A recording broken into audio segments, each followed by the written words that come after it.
the Community Secretary told council leaders directly and in terms, this was a letter to council leaders and a speech, the government stands ready to do whatever is necessary to support councils in their response to coronavirus. Does the Prime Minister believe that the government has kept that promise? Mr Speaker, we'll put £3.2 billion extra into local government to tackling coronavirus, but I must say we didn't hear an answer, did we, Mr Speaker? How can he talk about tackling the effect of coronavirus on the most disadvantaged? It's the most disadvantaged kids, Mr Speaker, who need to go back to school, and it is those groups which unfortunately at the moment are not going back to school. Let's hear it from him for one more time. Will he say that schools are safe to go back to? Come on. Mr Speaker, this is turning into opposition questions. If the Prime Minister wants to swap places, I'm very happy. We could do it now.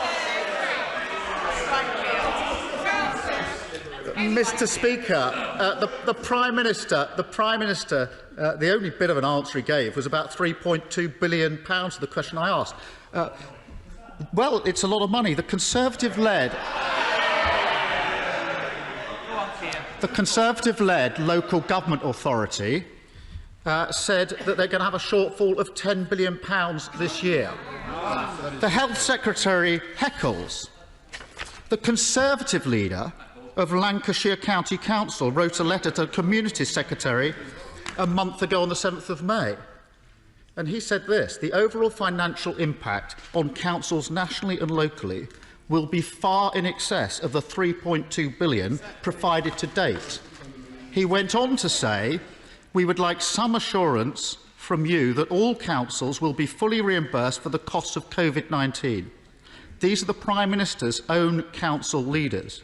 He must have known about this problem for months. Why has he been so slow to act? We haven't, because in addition to the £3.2 billion, we've already put another £1.6 billion to support councils delivering frontline services, plus another £600 million, from my memory, to go into social care. And the reality is, Mr Speaker, I really want to return to this point about poverty. We want to tackle deprivation in this country. I want kids to go back to school. The unions won't let him say the truth, which is that schools, a great ox has stood upon his tongue, Mr Speaker. Let him now say that schools are safe to go back to.